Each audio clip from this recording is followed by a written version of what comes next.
Hello, and welcome to the Modern Romantic Podcast, where we celebrate romanticism through passionate people doing incredible things. Hi, I'm keeping the memories of you safe inside my heart. Hi, I'm Trey, and I'm joined by my co host, Emily. Hi, Emily. Hi, I just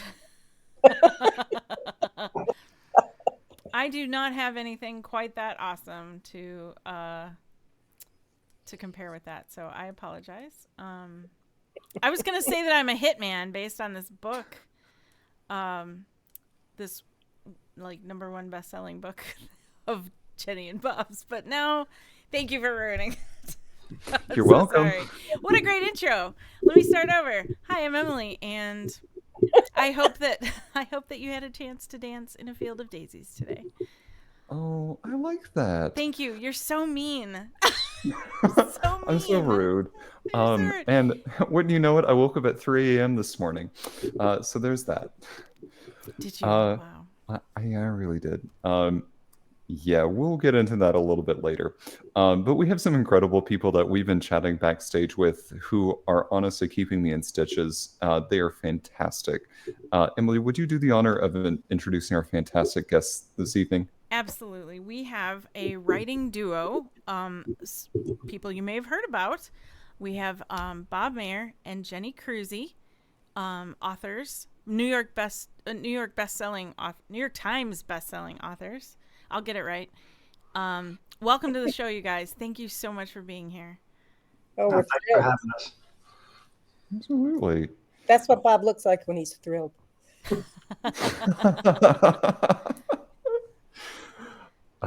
So one thing that really intrigued me right off the bat, as we were reading your biographies, Jenny, you in particular had a line in there that I would like to ask you kind of right off the bat, because I have a very concerned boyfriend upstairs who read that and went, "I've got to know."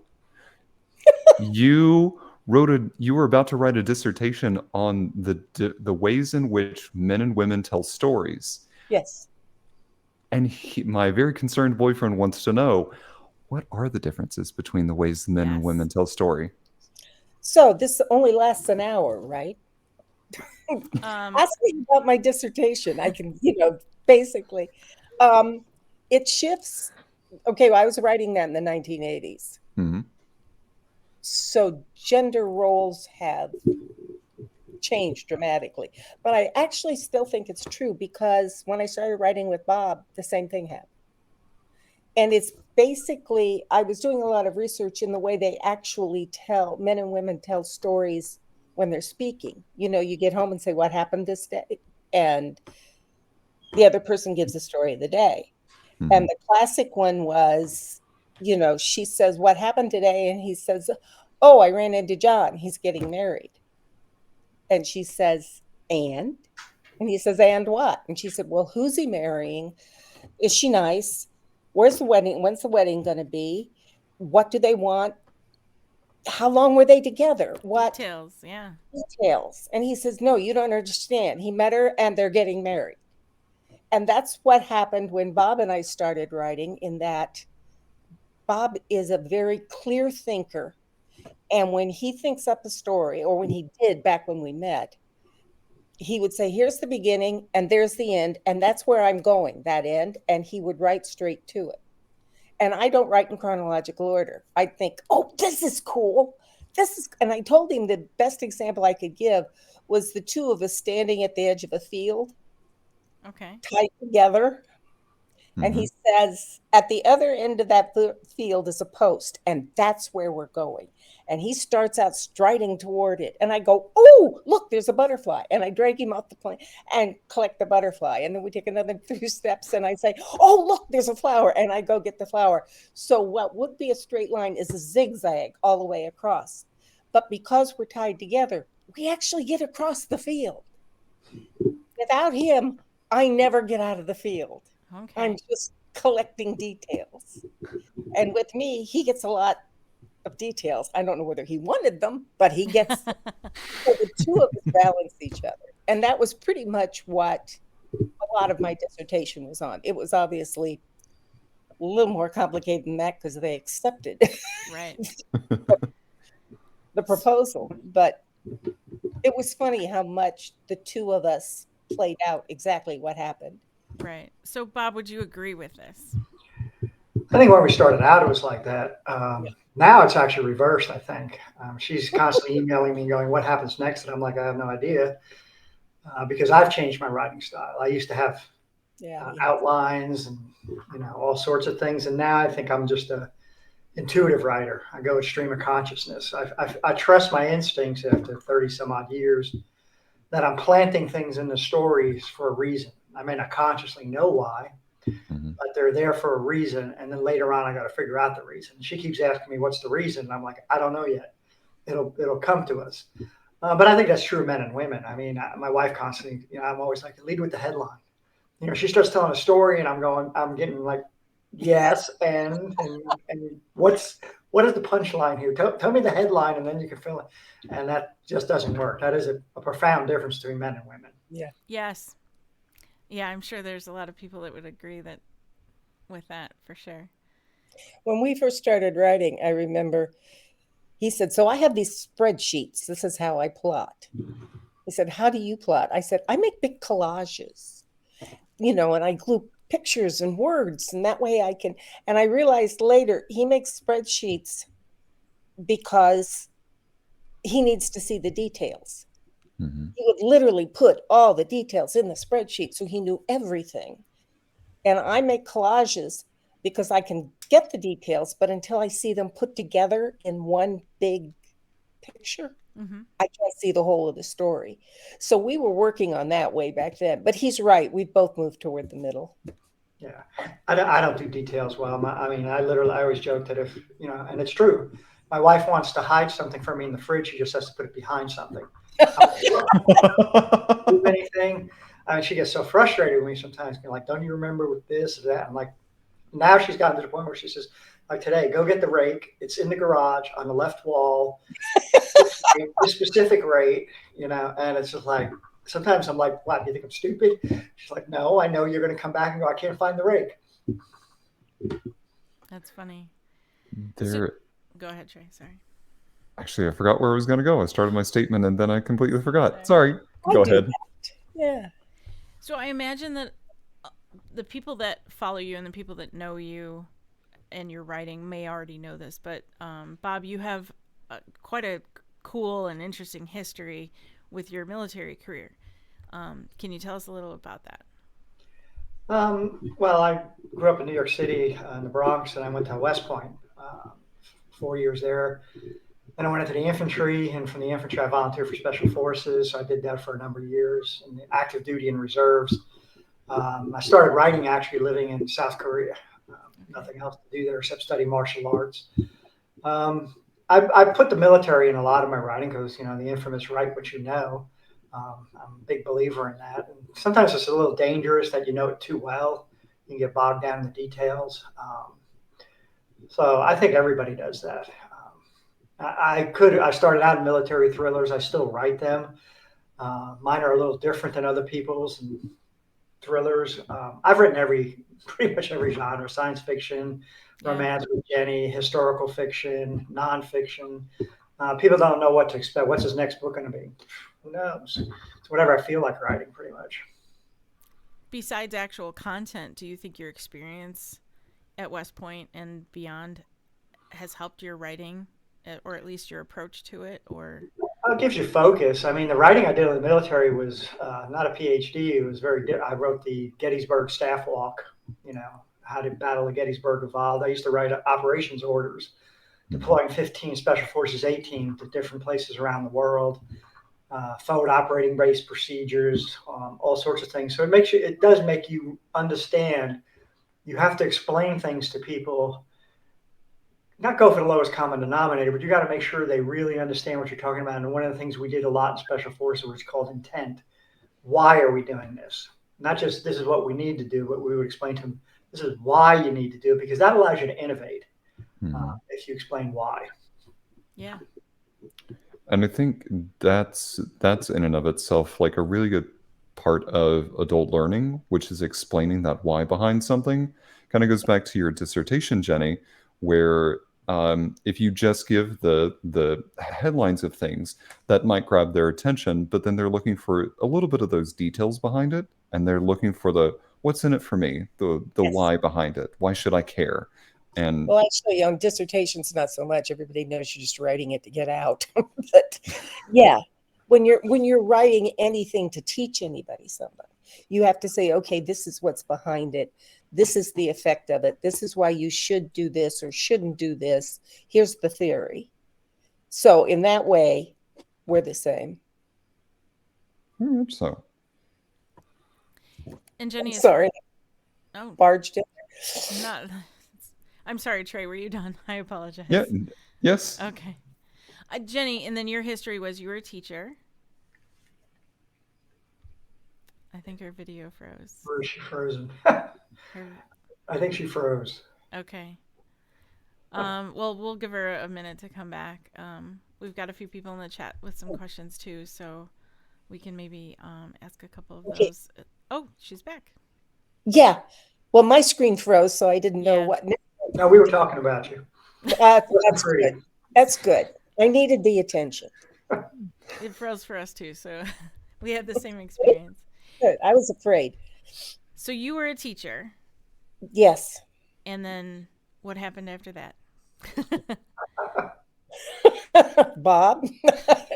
No, I was an art teacher for like 10 years. My first Awesome. degree was in art, which shows up a lot and then I went back for my master's degree in English and taught English for 5 years, high school English. And then I decided I wanted a PhD. I had all the work for my MFA done. I have 2 masters.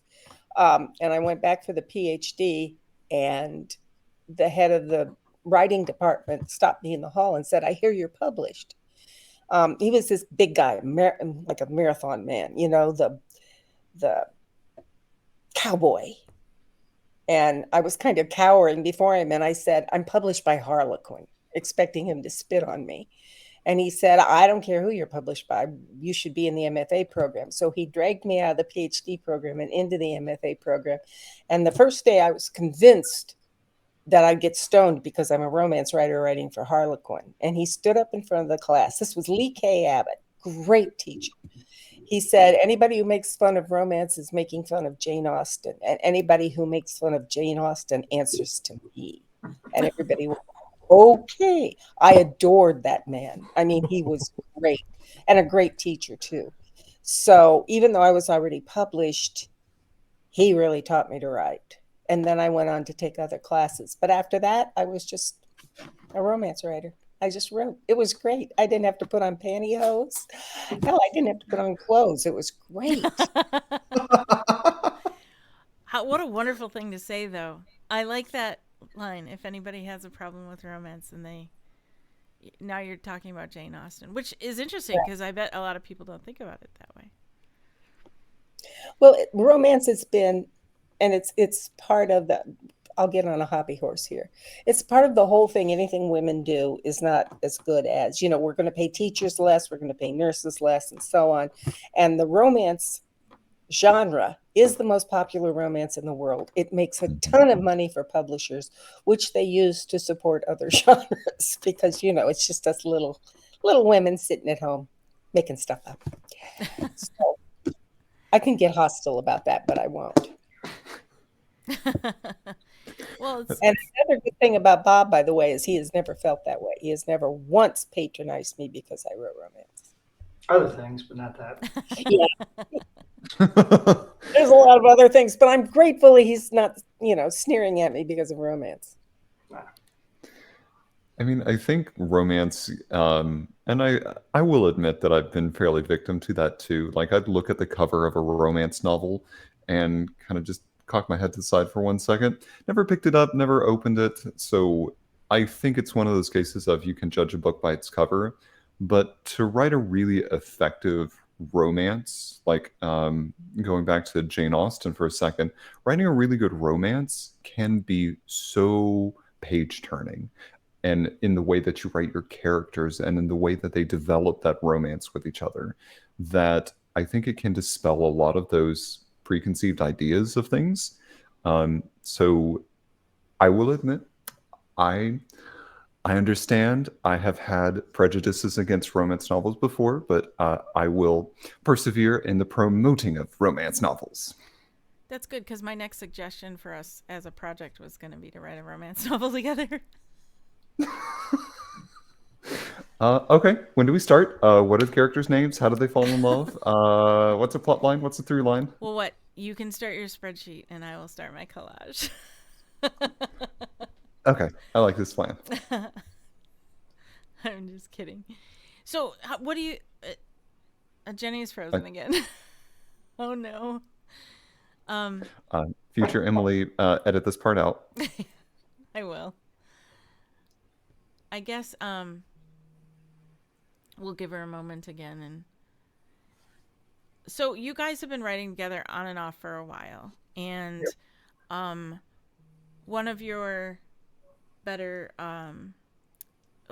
of your better selling books. What do you think it is about you guys in your writing that makes such a great bestseller? Because I think we bring a lot of experience, um, especially these new books. I mean, we got over 60 years of publishing experience. I've written over 80 books. Jen's written 40 to 50 books. Um, we instinctively know what's right. I think the other thing is we compromise on everything. We will fight about things, but then eventually one of us would back off and say, yeah, you're right or whatever. And we can tell when someone really, really wants something. Plus, we get a lot of feedback. Somebody will say, well, I gave this book to my husband to read because he never reads. He doesn't like romance or this or that. And you've got all the action and you've got all the manly man stuff, which like an Agnes and a Hitman, he was a hitman. I wrote the sequel to that called Phoebe and Shane and the Hit Woman, where I flipped the characters and made the woman the hit person. But I think it's a lot of action. I bring a lot of action. I've read, sometimes I'll look at what Jenny writes and I'm like, yeah, and is anything going to happen here? Or are we just, going to have these two people sitting in the ether chatting with each other? So now she does that to me a lot. She'll say to me, Bob, your characters are just standing around talking. And I'll be kind of looking going, you're telling me this, but she's right. I mean, I tend to do that a lot more. We have flipped a lot of things. We had our last book came out, I think, in 2009, 2010. So we've had over a decade since the last book. And when we hit Lavender's Blue, Rest in Pink, and One in Vermilion comes out tomorrow, we wrote those three books in less than a year, and it flew because we just were back and forth, back and forth, back with the characters. Once we set the characters, which we're doing now for the next series, the plots just grow. They grow out of the characters and the setting. All people say they really like Bernie, the town that these first books are set in. They're really going to like the next series, Rocky Start, because Jenny doesn't like it, but I pitch it as the movie Red, set in a small town in the Appalachian Mountains, where a bunch of retired spies and assassins and all sorts live there. And we're having a lot of fun with that and the characters. Yeah. I think that's been one of the things of like the collaboration. There's been a lot of things that Emily does now that I've started to pick up on. And I Yeah. think there are things that I used to do that Emily kind of picks up on. So we are starting to like balance each other out quite a bit. I We hope. do have a we do have a question from Alien Girl on YouTube asking that she just started reading romance again after a multi-year break. Um, do you feel like fans still want the marriage proposal by the end of the book or series, or do you think that's changed?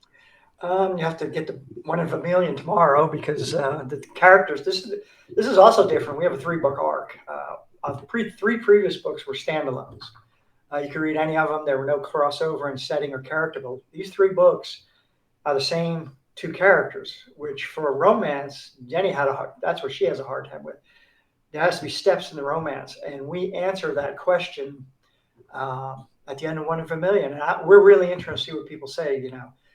I don't want to give a spoiler, but I don't think it's going to be quite your traditional happily ever after experience that people expect, because the characters are very different. You got to give what's real for the characters.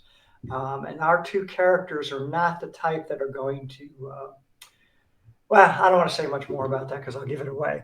But we actually do think we will go back to these books, to Bernie, to Liz Danger and Vance Cooper, and have more books. So that gives you an idea where their romance stands at the end of the book. Okay. It sounds like it's a great day to be an Australian in Australia because it's a day ahead there and the book is Yeah. out. I did the Romance Writers Conference in Australia, God, 2012, I think it was, a long time ago. Yeah, it's so the Lucky Ducks in Australia can so Margaret in the chat, I have a question for you. I just want to know if you've read it all yet. You can answer that if you'd like. What made Bob and Jenny first begin writing together? We literally got off the same plane. I was teaching at the Maori Writers Conference for a number of years, and I think my third, fourth year there, we literally got off the same plane together. She was up in first class, of course. I was in the cargo bay. Then they scheduled us to teach next door to each other, and I would go into her classroom before she would start, and I'd say, "Okay, Jenny and I decided to switch today," and she would panic because she's a teacher with all her course notes. And then one day she said, "Well, you'd be interested in writing together. I want to write a book about a food critic," and I said, "I want to write a book about a hitman." And we ended up with Don't Look Down, which was our first book together. And it worked pretty well. We were in traditional publishing then. And then Agnes and the Hitman, which most people really, really like. Oh, she's back. There she is. And I just told them how we started writing together in Maui, what we agreed on. And then we did the third book. And then since we were in traditional publishing, the numbers were what the publisher wanted. And we each went our separate ways. And then she sent me a partial of Lavender's Blue, and I really liked Liz Danger. And we took that and we ran with it. I sent it to him and said, "Please save me. I can't get to the end of this." I hadn't finished a book in over 10 years. Started a lot of them, but couldn't finish. And he charged in like a Green Beret and made the book so much better. His take on Vince was so much better than mine.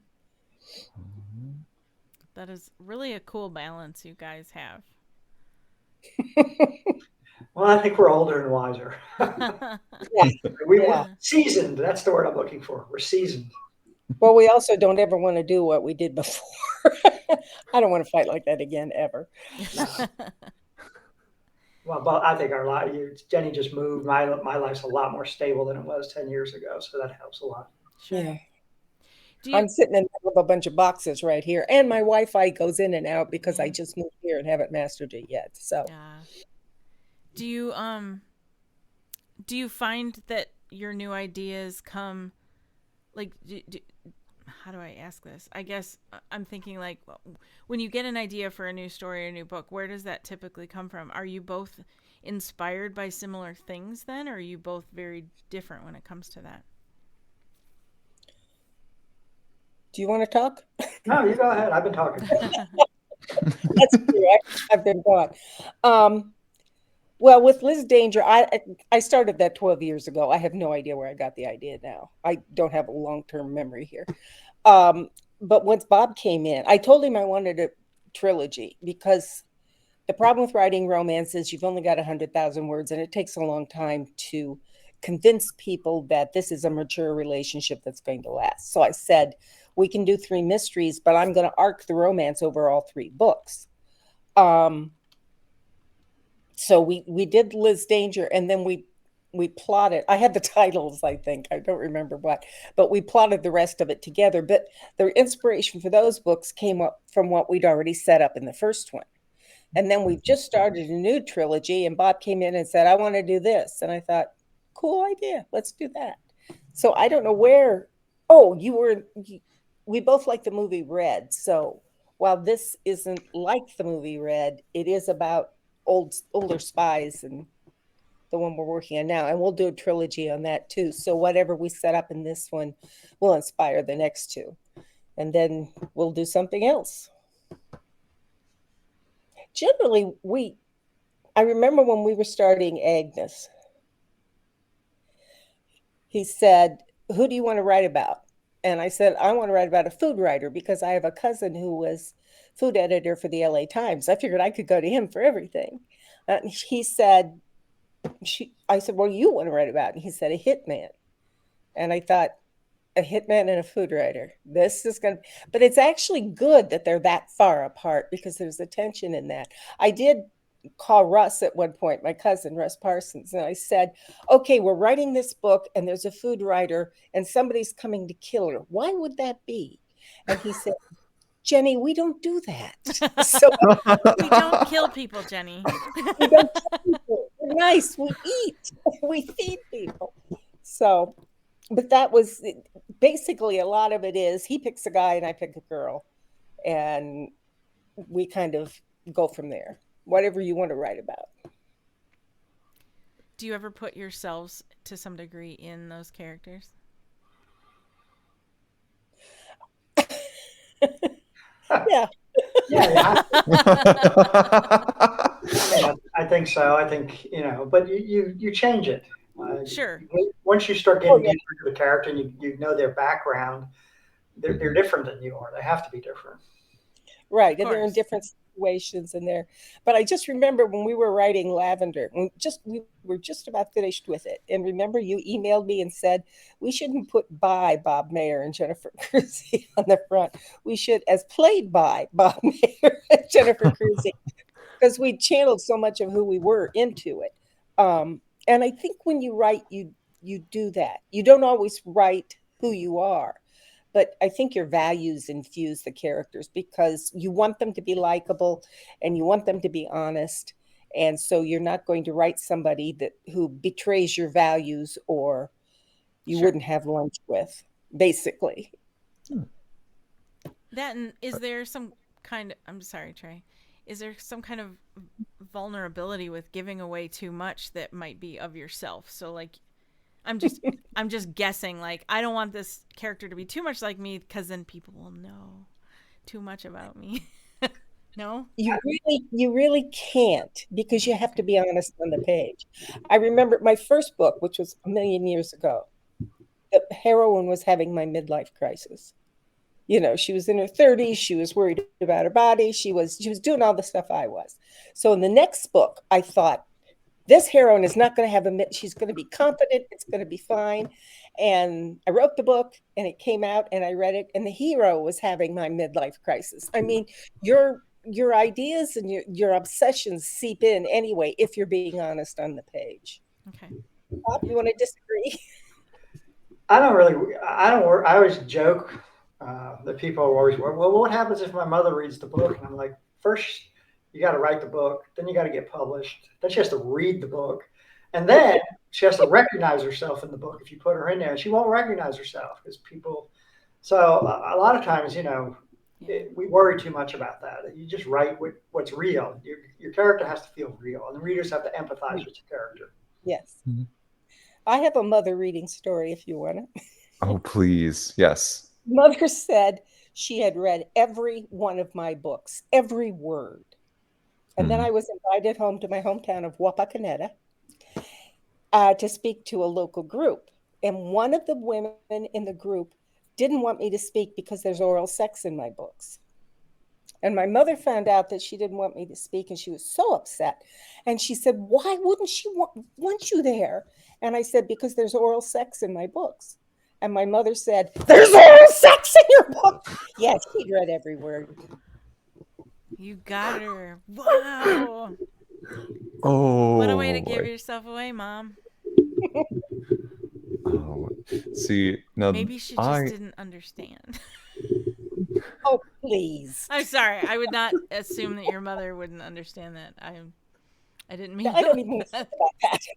I was trying to give her the benefit of the doubt.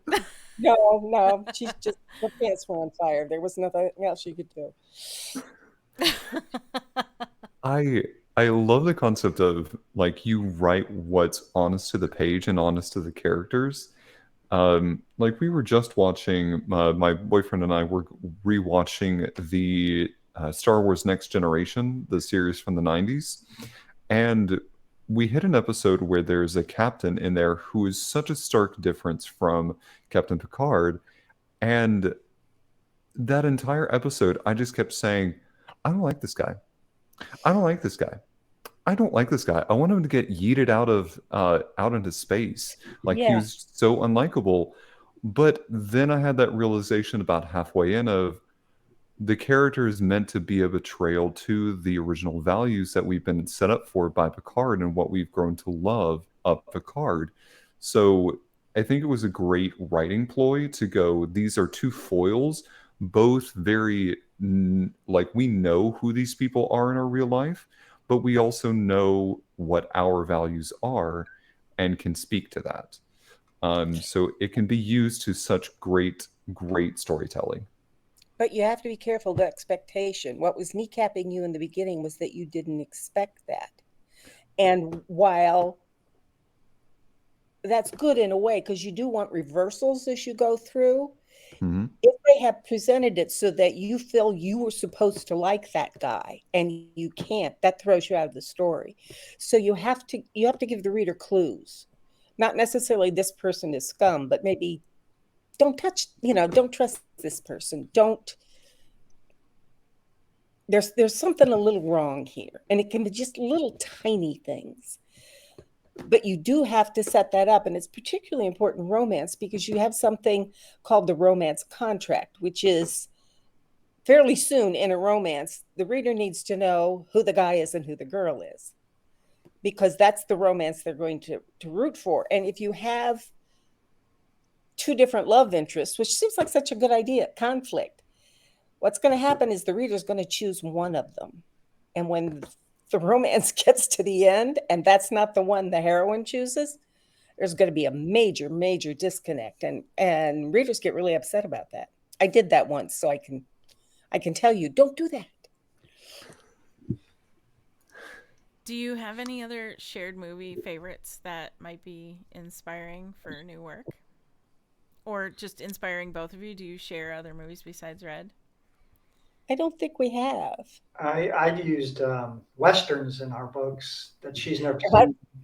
Shane, The Searchers, High Noon comes into I've play. never seen We any actually of them. cover that in the books where Yeah. I think in One in Vermilion, there's a scene where Vince is thinking, I don't want to tell her about this movie because then I'm going to have to watch one of her movies. Yeah. He's just not in the mood for it that day. He hasn't watched the old romantic comedies, and Yeah. I haven't watched the old westerns, but we actually put that in there for that. There have been things that from our partnership that we put in there. In One in Vermilion, one of the less admired characters says, you know what, we need to do this on a whiteboard, which is what I do he makes fun of me for the whiteboard all the time. So he stuck that in there, and I actually did the same thing for him for something else, but we don't need to talk about that. But every now and then, yes, there's some context inside the books where you can go, oh yeah, they weren't getting along there. You both have mentioned before how you kind of adopted elements of each other's writing. Are you in a place where you could maybe like phantom write for the other person and your readers wouldn't notice, or are there still differences where someone could go, Jenny actually wrote this, or Bob actually wrote this? I think our voices are really distinct, don't you? I think so. I think that people can tell a difference. Like when I wrote Shane and the Hit Woman, it's very different from Agnes and the Hitman because it's missing Jenny's touch on it. And so the character Phoebe, Jenny wouldn't write Phoebe the way she wrote it. Phoebe's very manlike. She's very she's a hit woman. So She's there's not very much sensitivity in it. One thing I love that Jenny does is what I call banter. I love her banter scenes where characters, everybody's just talking. She does dialogue really good. I'm not big on dialogue. You just do what you need to do. We have helped each other a lot. And I think our styles are closer together, but I couldn't, it wouldn't be the same product. Sometimes we have to write scenes in the other person's viewpoint. And at that point, I always send it back to him and say, you're going to have to butch this up because, this isn't Vince. This isn't Max. This isn't what. Right. But this is the way I want to have happen. So this is, if you agree with this, then put it in your voice. Bob actually has a really formal voice, and I have an extremely informal voice. And so, and I don't think we're ever going to be able to just fake each other. It's Right. just not. But actually, on my blog, and I don't remember what the name of the post was, there was a place where I said, okay, Bob wrote this scene in Liz's point of view, and he sent it to me and said, here, make this Liz's. And I put his scene up, and I put the one I rewrote in Liz's voice, so you could see the difference. And it's not that the scene changes that much, it's just the language, and it's really important in this one because we're writing them in both first person. So when you read Liz's scenes, you're reading her thoughts and she's actually talking to you. And when you're reading Vince's scenes, and it's so, I think it's one of the strengths of the partnership that when you move from one to the next, the voice is really different. Do you think of your own character names for the characters you're writing for? Like, Bob, do you think of the guy characters' names and vice versa? I think for this, you had Vince, didn't you?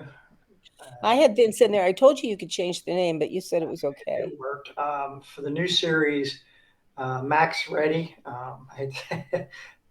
That's a real name from somebody I served with. He was a crazy man. It just sounds cool. Yeah. Names are important though. Names really have to feel. I will say we disagreed on. I still have a hard time pronouncing it. Anemone. Anemone. I just tripped over that every time I read it. We had a big fight about that, and I surrendered. It's in there, but I just had problems with it. There's a place in the first chapter where she tells you how to pronounce it.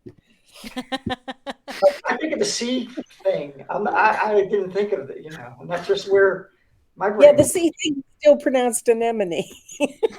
Too. There's just things I can't pronounce. My wife makes fun of me, like the Spanish Armada. I always get that wrong. I'm from the Bronx. I can't say it. It's not Armada? I get it garbled up all the time. Oh. Well, I never make fun of you. Oh, yeah. Right. Uh-huh. Right. I'm a good person. One comment from the chat is, one of the things I love about the Liz Danger books is how immediately you know whose point of view each chapter is in, and you'd know even if the name wasn't at the top of the chapter. Oh, hi, Leanne. How you doing? She's from the blog. Oh, she's wonderful. I think that's true, but we have written each other's characters and scenes with them, and that's kind of interesting sometimes when we kind of get the character because we've read the other person writing the character. I think where it can get dangerous is if Jenny got really upset when I had a minor character in a bar scene do something that I thought was really cool. Oh yeah. And she just went, "No, you can't do that. That makes this character look like an idiot." And I'm like, I thought it was pretty cool. I violated the character, and that's one thing we accept. If one person says, "No, you're violating my character," that's it. You can't do that. She was a very sophisticated architect, and she just went bananas in this bar and started beating people up. And I went, "What the hell?" Yeah, that's it. Well, we've come a long way. But you have this rule that you won't violate each other's characters. Absolutely. Do you have any other rules like that? That's the big one. Whatever he wants for Vince, he gets. He knows Vince's character. I think we fight about things and we fight about them, and what ends up happening is one of us finally accepts, I think the other person really means this. And I don't care as much about it as the other person does. So they're more right than I am. There are a lot of, this is not a hill I'm going to die on. Yeah, and we say that a lot. When we discuss it heatedly, we have to explain it to each other. And I think that helps tremendously. When you explain it, you can realize, oh, wait, maybe I'm wrong. And I think we're better at that than we were when we first collaborated. I think I listen a lot more to the explanation before my immediate reaction. No, that's stupid. I'm not going to do that. I go, wait a second. And eventually, as we explain it, we both sort of come to an understanding. And a lot of times we move closer together. I was telling them before we started about the Russian. Yeah. I moved the Russian and you said no, and here's why. You were very kind and explained exactly why I was being an idiot. And at the end, I thought, he's right. Damn it. And I moved it, but moved it back. But I was thinking in the beginning, we had, we had a little more problems. And I remember when the first time we were writing a sex scene, I'll do which that. Bob refused to do. Yeah, he just He said, said I don't "Oh, do this. Yucky emotional I crap. We don't call do it that." yuck. That's not true. He wrote one in Rocky Start. I remember No, it. but I said, okay, I'll write it. And I said, okay, now I need to know what your guy is wearing. And he said, I don't know what I'm wearing. He can wear anything you want. And I said, no, no, closer character. So it was hysterical. I mean, the guy had a garrote in his belt and a knife on his, and I'm going through this laughing. Pretty sure my girl is also hysterical as she's peeling these clothes off and finding all these weapons. Finally said, this was the very first book we wrote. I finally said, he's not really helping. He's not enthusiastic here at all. What's wrong with him? And Bob said, well, they're about to go on a mission, and we never thought about sex before a mission. And I said, then why is he getting naked with my girl? And he said, I will never forget this. Well, he knows she needs it, so he's going to take one for the team. Works for me. No, you're smarter than that now. You would never. Take I one swear for to God, the team. I almost went to Savannah and This is but wonderful. that's how bad it was in the beginning. Now we sit down and talk, and it's fine. We haven't had another moment like that, but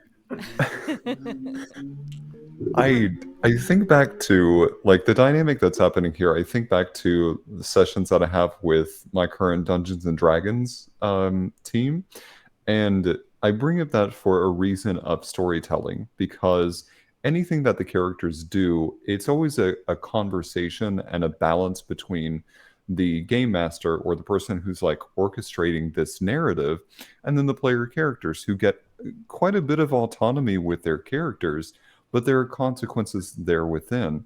And so when characters make choices, it really kind of impacts how other people perceive it. Be like, he wouldn't do that. Like, why are you doing that? He wouldn't do that. And you're sitting having these conversations with five other people, all at a singular table. And now that my current session has hit about, I don't know, we've hit about 9 or 10 sessions, we've started to really dive into the characters and really yes. get a nice feel for things. So it's amazing to me in storytelling when you get a lot of different personalities that how much conflict there is at the beginning, and then you start to go, okay, I see how this works together. And then it starts to become a much more of a mesh versus a battle. And it's so much easier too because you really do. It took us a while to get through Liz, but once the first one, Lavender, but then the second two went like the wind, and it takes me forever to write anything. And I kept looking back, going, "Why did we do that so fast?" Because we did all the setup in Lavender. We didn't have to reinvent anything, and that makes it so much easier. Somebody on the feed here just said, "Oh my God, I just realized the stuffed bear behind Bob is the same as the tiny Vince bear in the new trilogy." So that's Jenny what said that to me. Yeah, that's Vince Bear. So that's the Vince bear. for anyone who hasn't read the new trilogy, tell us about the bear. Oh, Vince Bear, you tell her. We've got Vince Bear. We got Big Red Bear. We had a big fight about Big Red Bear. we had a big fight about it. And no, the big red bear is not in my room. The big red bear is 6 foot tall. I'm living in a fairly small place. Um, there's a mother in the story that has developed a thing about bears, and she has almost 400 of them. It's Liz's mother, and she has to do something with the bears. And then there's a scene later on where her mother gives her one and says, "This is a Vince bear. It looks like Vince." So that's why I sent him that one. It's actually a Vermont teddy bear. It's discontinued. Hold on to that. It's rare and precious. Is that are those little sunglasses on it? Yep. Yeah. Yeah. He's cool. Yeah, he's cool. He's got a tattoo too. On Mom. What? He's got a heart that says Mom. He's got like a little white T-shirt and black pants, and he's a cool looking bear. Oh, Oh, it says love. Oh, Yeah. it says, Little I thought tattoo. it said Mom. One in the book says Mom. Oh, Oh, that's right. Yeah. Well, it should say love because I based it on that bear, but Yeah. details. Right. One thing that we were seeing as part of our research was that you, Jenny, Bob, and Jen Talty began Cool Guest Publishing at first to reissue your backlist, but then you That's created Bob. Write It Yeah, For. yeah, that's Bob. That's not me. Oh, okay, sorry. Um, and that you created Write It Forward, which helps writers become hybrid writers. Can you tell us a little bit more about how that works? When indie publishing started back in 2010, 11, I had the rights back to a lot of my backlists. So I just started that company to get those books out. That went for a couple of years. And then business wise, it made no sense to do other people. And I just went off on my own. So that whole phase, I don't know, that's 8 years gone. I've been doing that. Working by myself until Jenny and I started working together. So I said help, and he rushed in and saved the book. Aw. I love that you put it that way. That's Well, it's what wonderful. happened. I've been trying to finish that book for well over 10 years.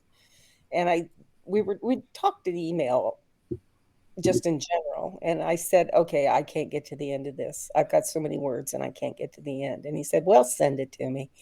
And I did, and waited for him to come back and say, you cannot plot for. And instead, he came back with some really good things. And I thought, Vince is his guy. Yeah. He's ex-military. He can make it. I said, Bob, just off the top of my head, would you please write Vince and help me get to the end of this book? And he was, even after I said, it's going to be 3 books, you're going to have to write 3 books with me. He said, yeah, we can do that. So he saved me. It's that Green Beret thing. Bob, do you find that, like, how do I put this? You have military experience and you use that in your books. Do you find that, like, because technology is constantly changing and other policies, and maybe policy is not the right word, but maybe other things change over time in the military, do you find yourself having to go back and, like, read, like, how it is done now, maybe, or things like that? Do you have to keep up on certain things to keep No, writing I'm not. about? I'm not a technology guy or a whiz bang or what's the latest gadget or gizmo and all that. Um, to me, it's more about the mindset. And Okay. in Special Forces, we had a very unique mindset, and that hasn't changed. We were very different from the rest of the Army. So I try to bring that across. Vince actually is not Special Forces, he's a Ranger. Okay. And we used to always joke that the N in Ranger stands for knowledge. Um, so I had Rangers come to my team, my Special Forces team from the Ranger Battalion, the best light infantry in the world, but yeah, better than SEALs, which might get me in trouble. But Oh, um, yeah, so I just tried to get his straightforward mentality, but that was tempered by a constant swirl of deployments.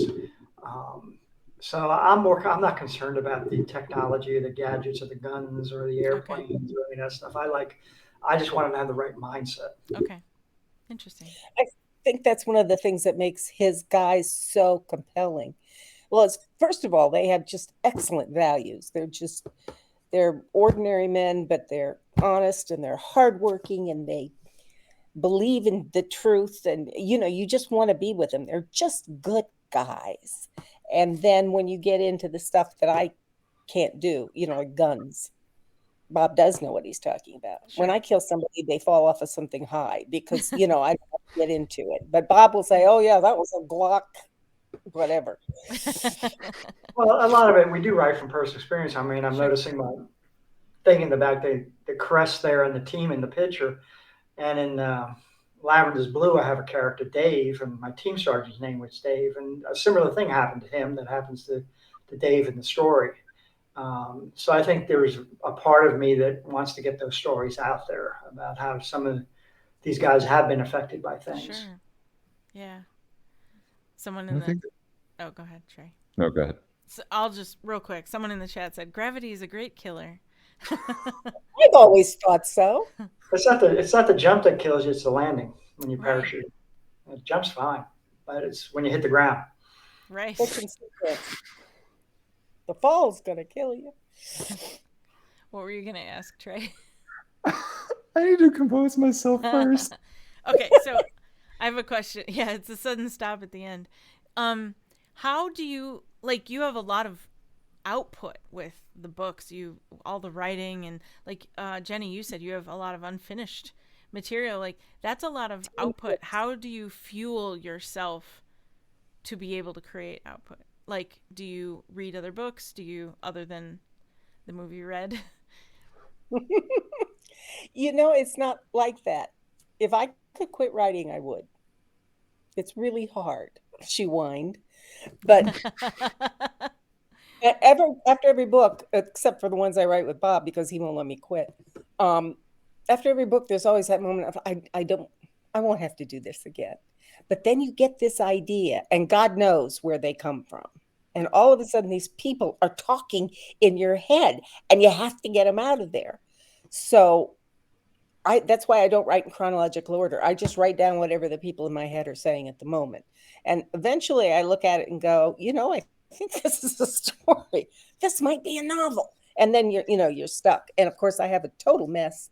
And that's when I go to Bob and say, I don't really have a plot. And he sends back a one-word email that says, sigh. I don't really have a plot. Those seem like dangerous words. Well, like I said, I have 10 books I haven't finished because I don't have a plot. But oh my God, they're wonderful. Tom Blomquist, when we had him on the podcast, said something similar of like just characters talking in his head and just had to get them out. Whether he had the full story or not, just had to get it out. Yeah. Yeah. Writers can't not write. So what about you, Bob? Do you fuel yourself somehow? Your mental... I write what interests me. If I'd been really career oriented, I would have continued writing military thrillers forever. And, early in my career, they're like, oh, the next Tom Clancy. And I was like, I don't want to be, the next Tom Clancy. I don't want to, I got a little tired of writing them. I wanted to do something different. I think it's interesting. One thing I've noticed is writers don't retire. Very few writers hang up their spurs. Comic writers retire. If you think about it, Far Side, they retire. And I've been thinking about it, and I realized because they have to do an idea every day. We have to do a story. There's a lot of stories out there. Ideas are really hard. I think that's stressful. But no, I just love to. I can't consider. I don't even think I'd ever want to retire. I mean, especially when you get in the flow. But it is unbelievable. It's hold on to that thought because I'm not writing without you again. It's so much fun because, first of all, I know it's hard to believe, but we never talk. This is the first time I've heard his voice, like I said, in years. We do it all in emails. So we're zapping these emails back and forth. And we got this great program that actually takes our emails and puts it so it looks like it's a chat. Oh, nice. So we can go really fast back and forth. And we're both very fast typers. The chat for Lavender's Blue was 600,000 words. When I pulled all the emails out. I mean, that's other stuff, but it's the back and forth. Of those were sigh. Yeah. But a lot of it too was this character, that character. Yes, someone asked they should be published. We're considering that. I mean, we edit it down, of course, but we have been thinking about that. We have them in the document. I mean, that took me like 3 days to pull them all out of the program and put them into a Word document. It was huge. Wow. There's a lot of fluff in there, but there's also a lot of really good discussions about it. There's a lot of plot lines that didn't happen. What we're doing and didn't happen. I mean, the final version of a book is very different from the original version of the book. Someone asked 600,000 words with or without zombies? Ice Pirate Zombies. A lot of discussion about Ice Pirate Zombies. Reanimated Big Red Bear. He had a lot of. And the reanimated bear, people are asking. Thinking about writing those scenes to do once One in Vermilion's out. To do the reanimated Big Red Bear version. We'll change it. That's yours. Somebody on here said, which one of you is the diner aficionado? And that's me. Do you Ooh, even go to diners? Nah, Nah, I don't go out. I love diners. all right, Jenny, you're going to the best diner that's out there. You're going to your favorite diner. What's your order? This is my first time. No, you've been to this diner. Oh, okay. This is your regular spot. This is your favorite spot to go. What's your order? It depends. If I'm depressed, it'll be something with gravy and mashed potatoes. If I'm celebrating, it's going to be a classic burger. Very nice. It just depends. If I go to a diner that often, I know their entire menu, so I know which one to go. There was a great diner in the place that I just moved from, and they had eggs Benedict. I Ooh. mean, when you really need a charge, you go in and get eggs Benedict. It was so good. It was a great diner in Newton, New Jersey. The Hampton Diner. You should go there and have the eggs Benedict. And I'd send Bob pictures. Oh yeah, food, yeah. And then he sends me pictures of guns, and I go, "Oh, that's nice." What are you gonna do? We have our passions. I put a pink gun in vermilion, and I actually sent him a picture of it. Said, "Okay, I found this on the internet. This is Anemone's gun," and he wrote back and said, "No, it's not," and went out and found his own pink gun. So he's the gun guy. I'm not gonna fight. Like, if you have any diner recommendations that sells incredible either pecan pie or chocolate cream pie, let me know. Sorry, Oh, don't get me. no. Okay. I will persevere. Deborah on Facebook said, I've seen the outtakes from the chats and they're pretty hysterical. And Jenny does the best food porn. We should note that Deb's a good friend of mine, so she's not just a rando out there. She actually knows me pretty well. Yeah, we want to see some of these outtakes from the chats now, but that's They're on the between you blog. two. They're on the blog. Okay. Every now and then I put up a post that says "State of the Collaboration," and we just reproduce the chat from the. That's fun. Oh. I just want them to understand what it's like working with Bob. Because he's great at plotting and he's a really terrific collaborator. But every now and then he goes off on these, like he knows it drives me crazy when he says, we got to put zombies in this book. No, we don't. I'm not just a rando, Deborah said. Yes. I'm Jenny's rando. That's sure, funny. baby. I love that. No, but I think it helps to see how we work as friends. Mm-hmm. I think that clears up a lot of things because we do give each other a lot of crap, but it's always fun. It's like it's like banter in a book. You don't want to say something insulting and you don't want to shut the conversation down. You're just batting it back and forth like a ping pong ball. And I think it's also a way for us to relax, to take it, because there are times when we're working, both of us, and it's just so intense. And then Bob brings up zombies, and I think, oh, here we go. Zoe on Facebook said, I know that Jenny often finds concrete props that she writes from, like Vince the Bear. Does Bob also like having props? Not really. I mean, a lot of things I write about I've experienced. Like Vince has a gladiator. I have a gladiator. I'm going to go in a couple weeks out west, and I live out of the back of it. The only time I go to Civilization is to get gas. Gladiator. I do make my field mocha. Fire up the old stove in the back, put some hot chocolate in with some instant coffee. But no, I don't need the tangible things. Like Jenny said, those are the details which I lack, and she fills in. I can see the big picture of the book in my head. Thank God, because I focus on. And what I do now is, for details, I keep looking back on what was written previously and try to draw something out of what we subconsciously put into the story to use it again. I do send him pictures of the stuff I'm using, and I think he looks at them, but he's never really. I look at some of them. I think we each have a vision in our heads, and sometimes we get pretty close on it. it does help to both have the same vision of who the characters are. Yeah. Yeah, that's a good focus. It keeps it. We negotiate on a lot of it too. I mean, you know, if I put something in and he goes, "No, that's not quite right," we go back and forth. But basically, I'm visual and he's tactical. So, if someone wanted to get into doing what you do, writing, even as a duo, he's shaking his head already. He's like, no. Let's start with the Both of collaborator. you are shaking your heads. The problem Like, is don't people ask this like question. I know collaborations that have collapsed because they said, "I know what'll happen. I'll do all the research and you'll do all the writing," which sounds like a fair division. I actually know a collaboration that crashed because of this, Okay. because Yeah. eventually the writer woke up and said, "Why am I doing 9/10 of the work?" Because it's the writing. I know another one that collapsed because half of the writing duo kept saying, "No, you can't do that, and your guy is going to do this." Oh. And the person writing the guy said, "You're emasculating my, you know, my character." And she said, "I don't care. This is the way this is going to go." And that one collapsed on itself too.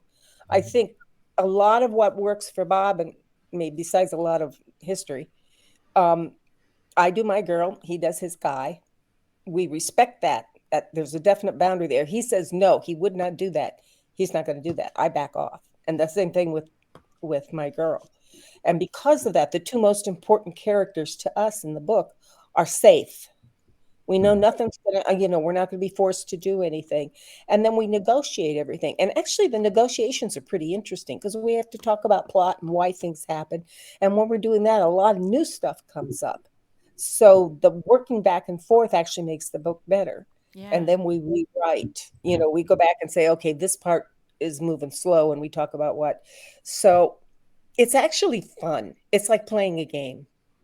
And the really great stuff is I only write half a book because I'll be writing along and Bob say, "Okay, here's my next scene." And I'll go, "Oh, this is cool." And I didn't have to write it. This is so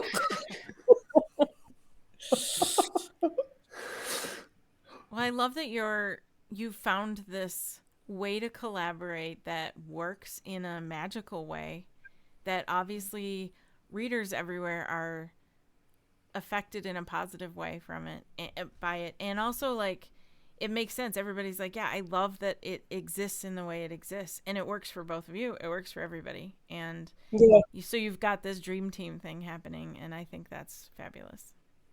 Well, not for everybody, because there's always somebody who comes in and says, "I don't understand why he's writing with this woman." But you know, there's always somebody who There's comes up with yeah, that. you can't make everybody happy, but as But far as it's oh, go ahead. I'm sorry. I was going to say, I think a lot of it is just the fact that we both have had success in solo careers. Mm-hmm. So we're not trying to prove anything anymore. Um, you know, I got the career stuff out of my system a long time ago. And so now we just get together and say, okay, what's really cool about this book? And this is going to be so great. I love the one we're writing right now. We've just got the first one in the trilogy, the truck draft done. And it's so different and it's so off the wall. And it's just like anything can happen in this book. I'm having the best time with it. And we're going to write two more set with these characters in this. And that's just so much fun. I'm really excited. And see, that's what I love, like doing episodes like this, and when you're both clearly passionate about that work. Um, you know, the That's Bob. tremendous reaction for Bob, the tremendous reaction for Bob, and the elation from Jenny. But it's clear the it's so clear how much passion and how much energy you have, and then to also look over at our chat feed over here and see how many people are commenting and tuning in and loving your works as well. I think it speaks volumes of how much you've accomplished. Well, actually, I'm so, like I said, Deb's one of my best friends. And Marcy Smith, who's in there, that's my niece. I think you got to realize I rallied the troops You before we did. got. Look at that. That's You awesome. did. I love that you're being supported. Hi, Maria. So Uh, Debbie asked, what is oh, you've collaborated with other authors and Bob has too. Maybe Bob has too. I think it I was don't know. Have you? an Yeah. You never this is cheated it. on me. That's Okay. great. Um, I collaborated with other romance authors, Okay. and they were female. And we did the same thing. We each put our own characters in there. That we had like three sisters or three friends or whatever. And that was fun. It was a lot of fun writing with other romance writers because there were a lot of things we could shorthand. But with Bob, he knows stuff I don't know. Sure. And he can do stuff that I can't do in the story. And he comes up with things that I would never have thought of. And when you're writing with, other romance writers, and I loved all the writers I wrote with, they were all great, but they were me. We all came from the same tradition. We were all writing the same genre. And, Bob comes in and starts shooting people. And I'm going, oh, that's new. I don't know. It was just exciting with Right. Bob. You're And it bringing still is. a whole nother flavor and element to that game. And it's in my book. I mean, I'm writing Liz Danger, and then all of a sudden Vince shows up and he's fantastic. And he's doing stuff I would never have dreamed of. And it's just like I wrote the first chapter of Liz a long time ago where he picks her up for speeding. And it was okay. And Bob rewrote it, and he stops her for speeding and then tells her her back wheel is wobbling because the lug nuts have fallen off. And he gets lug nuts out of the car and goes back and fixes her wheel. That's genius. I would never have thought of that. That's just brilliant on so many levels. So that's the kind of thing where I liked the first scene, but once he got his hands on it, it was great. And it's that like other perspective of things. I think I've sent a couple of things to Emily before, just like ideas for things or like concepts of like a project that I'm working on. And anytime I get like a returned response from it, I'm like, oh, I like this. How do we make this happen? How do I do this? Oh, I don't have time. But it's getting that other perspective of something to make you realize, how can I make this better? And it 9 times out of 10 with especially with Emily, it is better. Oh, thank you. Definitely. It's definitely better with Bob. Even with the freaking zombies. I actually offered to write a zombie book with him, and he said, no, I don't. He just wants to use it to torture me. Would you agree with that, Bob? Yeah, I think they're the stupidest things ever. It makes no sense to me. So I'm just messing with her. Well, Bob, I do have a question. Oh, sorry, Jenny. No, go ahead.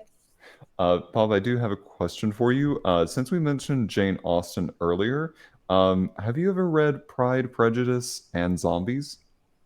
No. Oh, I darn. mean, It's a movie I too. read Pride and Prejudice. Pride and Prejudice and Zombies is a trip. I would imagine. Yeah, it lives up to its name. We're not going to write that. No, don't do that, please. Don't. Right. So back to my question, which was, if someone was getting started writing and they wanted to Oh, yeah. maybe write a book for publishing or just to write, do you have any advice or anything you would say to someone just starting out? Well, first of all, you have to know why you're writing a book. If the voices are in your head, if this story is so compelling, if you have to get it on the page, then just sit down and write it because that's what you've got to do. But a lot of people start off by asking, well, how do I get an agent? How much money do you get first? And it's like, honey, that is so far down the road. Yeah. Finish the book. You can sell a finished book a lot faster than you can sell an idea anyway in the beginning. But just the people who want the book signings don't want book signings. Book signings are awful. Oh, really? The people who want book signings and the fame and money I get, but you've got to really need to tell this story, even if it's the only story you ever tell. And if you don't start with that, I think you're screwed into the get-go. Robert, would you like to? Yeah, I agree. I think too many people think about publishing. That's not the issue. It's a story. You Yeah. got to tell it. If you're thinking about publishing, you're starting in the wrong direction. It's the same thing we used to say, do you want to wear a green beret or do you want to be a green beret? It's two totally separate Yes. issues. Yeah. You know, tell the story. The rest will come after that, but don't put the business end, Maybe. forget about that. Don't even think about that. Yeah, Jenny told us before the show started that 84% of people say, I'm going to write a book someday, or something like that. Was that it? And Yeah, something like that. so, yeah. And then that's part of why I asked, too, because so many people have had some interest in doing such a thing and maybe never get it off the ground. So, this is some Well, the sage other thing you have to advice. remember is that writing is not publishing. Yes, correct. You can Totally. write wonderful, wonderful books, and publishing just means make it public. And one of the great things about being a writer right now is indie publishing, because you can publish it without a publisher. Right. You don't need the gatekeeper. You won't get the promotion and the widespread attention, but it's it's just an incredibly free time. We self-publish these novels, and I can't believe what a difference it's made. I mean, I'm not throwing up, at publication time anymore. Stress is, so much of the stress is gone. Bob's not going to make me do a book tour. And I should say at this point, my publisher, St. Martin's Press, always treated me like a queen. They were wonderful. I'm not complaining about that. It's just publishing at a game is insane, absolutely insane. The saying about it is that publishing isn't a business, it's a casino. Because every time you put a book out there, you're rolling the dice and you have no idea what's going to happen. And let me tell you, that's not good for you as a writer, because you start second guessing yourself. And then if you write, say, 6 romantic comedies, they expect your 7th one to be a romantic comedy too. And maybe you just wanted to write a ghost story this time.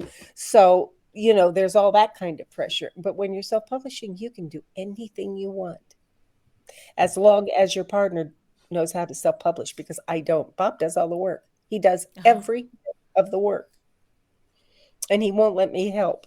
So when you get to that part, in one in Vermilion, where Vince won't let Liz help renovate that's Bob. But he's doing such an amazing job. He is doing an amazing job. Yeah. And I really don't need any extra work, but I do need him to know how much I appreciate it, because he's spending hours and hours, weeks on it. Well, I think he knows now. I've thanked him many times. Yeah. Okay, good. My one question, because Bob has talked about writing in different styles, and you've mentioned like writing 6 books in one style, and then you want to do something different. How can a writer prevent themselves from being landlocked like that or typecast? Well, that's a Can't. catch-22. I remember talking to Sue Grafton about that, and she was just so frustrated writing to Kinsey Mahone over and over and over again, and how irate her fans would get if she changed anything about Yeah. Kinsey. Give her a different haircut, people would go bonkers. And that's the nice thing about indie publishing. We can write anything we want. We have no publisher looking at us going, we want another, Liz Danger. We want another Agnes and the Hitman. It's like, let's do this. Yeah, And I we know ran into that when we did shop Liz around first. And, people would say, no, we don't want a collaboration. I have another book that's finished that hasn't been published. It got turned down because it was a supernatural. Nobody wants a supernatural from Jennifer Crusie. So part of that, that's like Bob said, it's a catch-22. On the one hand, once you've got a brand as she's great at romantic comedy, people will buy you for romantic comedy. But when you get to the point where you're just not feeling funny and you want to write a ghost story, then they turn on you. So it's the whole branding thing is a double-edged sword. But if you want to make a ton of money, write romantic comedy. It's very popular. A couple of things from the chat.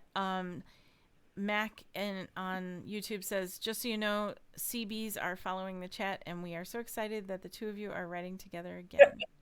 CBs are the cherry bombs. They were our fan group back when we first started writing. Awesome. We had we had a blog called He Wrote, She Wrote, and we would fight on the blog, and they, pitch in, and they were wonderful. I mean, we'd get like 300 comments because they'd all be talking among themselves.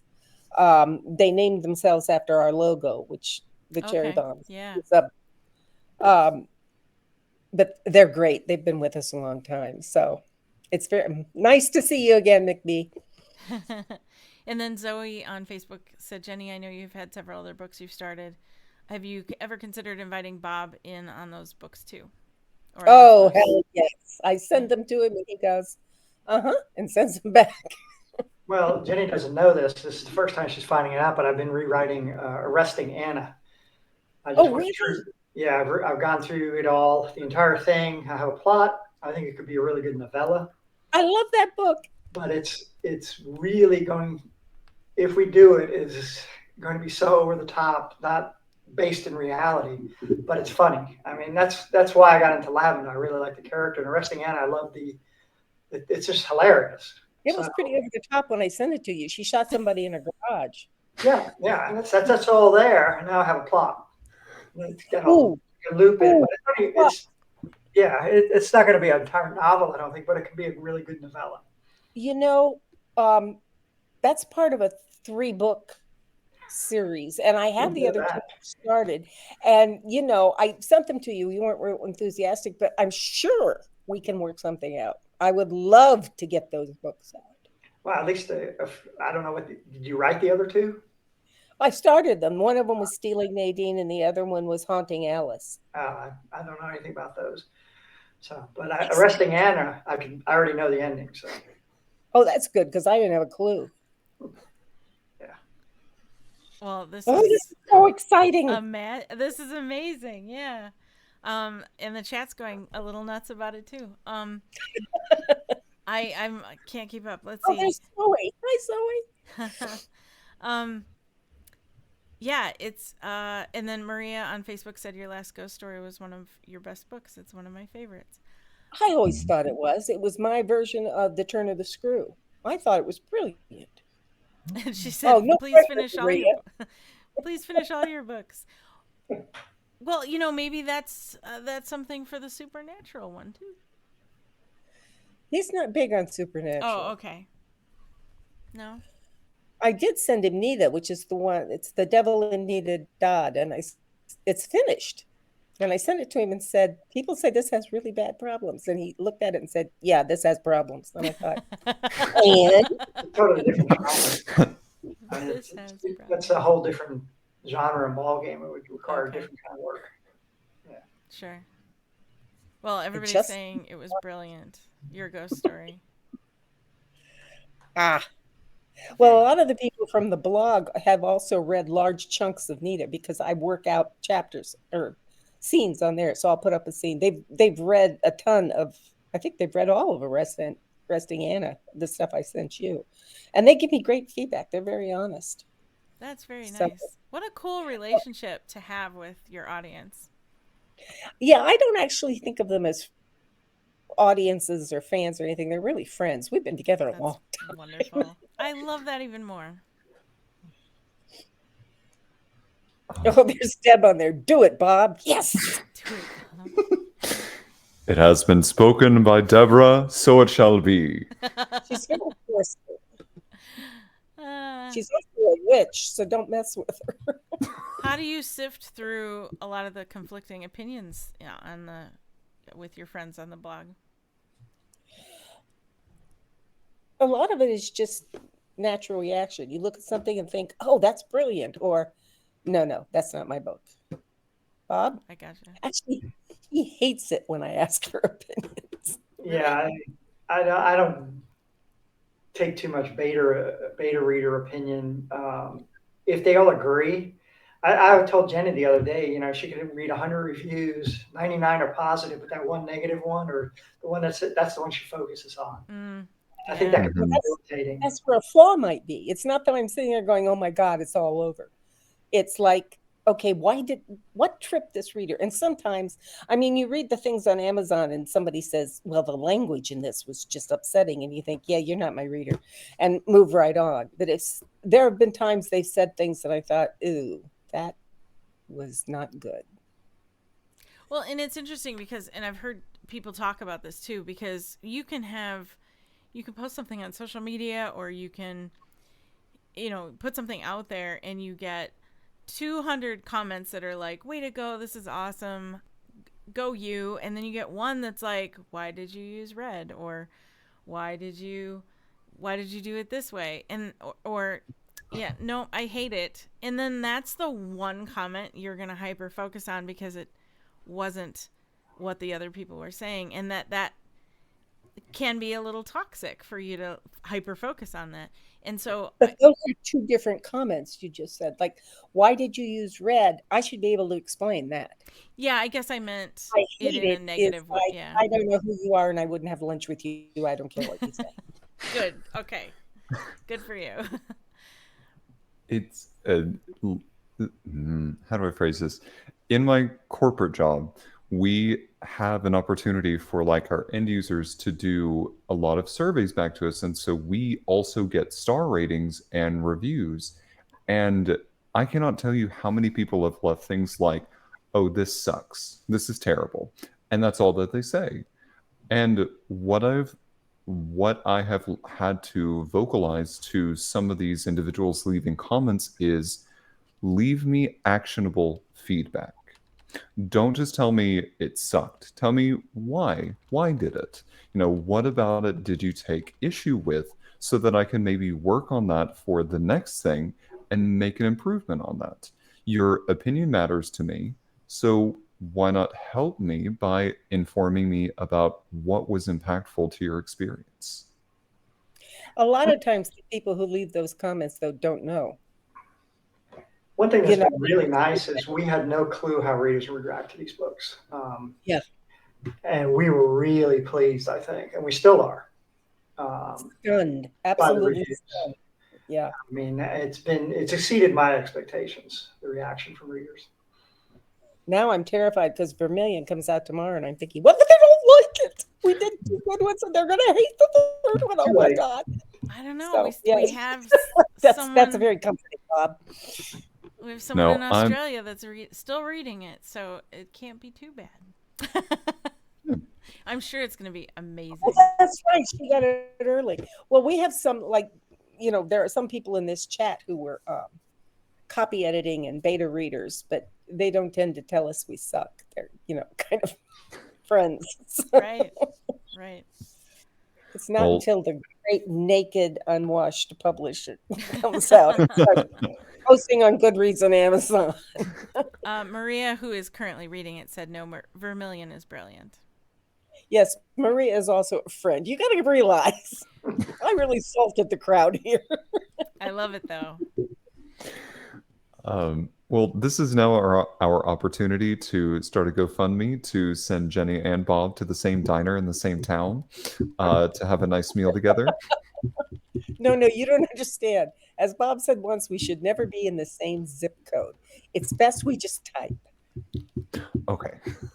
Well, then we'll set up like a Zoom call where you're both at a diner and you're both in my separate states. Go. Yes, that's can do that. Hilarious. Do you go to diners, Bob? He doesn't leave the house, remember? Yes. Bob will be eating at his desk, and I will be in a diner. Okay. We'll just cater for Bob, and then we'll get you to a diner. Jenny, Bob, this has been an incredible time talking to you both. It is so clear that you're passionate about the work that you do and that you can riff on each other very easily, but it's all in such good fun, and it shows how much you both are truly friends. And thank you so much for spending time with us today. Oh, thanks. Oh, this was fun. Yeah, this is great. Yeah, we learned a lot of new stuff. Like, you're going to finish arresting Anna. Yeah. That was excellent. A wonderful thing to drop in this episode. That's wonderful. I guess you guys have a lot to talk about then. By the way, I still haven't finished You Again. I can fix that too. Yeah. Okay, good. Big things to look forward to for everyone. And also, everybody should go check out the book that drops tomorrow in the U.S. and perhaps most of the rest of the world. I don't know. One in Vermilion. This is the Liz Danger book #3. Yep. And please love it, please, because Please love it. I'm a heart patient. You know, I really can't take much more. Of all the reasons. Hey, guilt is a good motivator.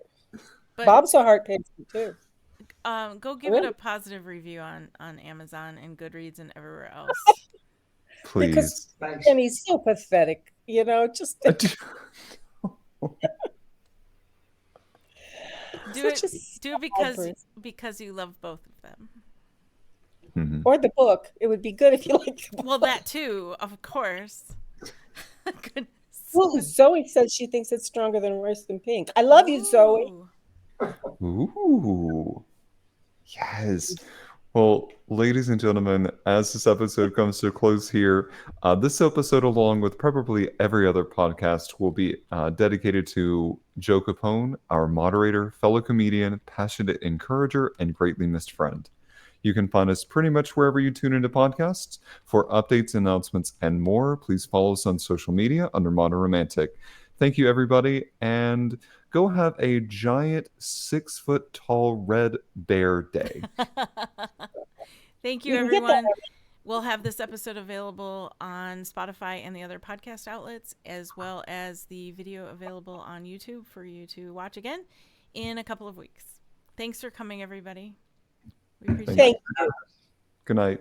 Night. Bye.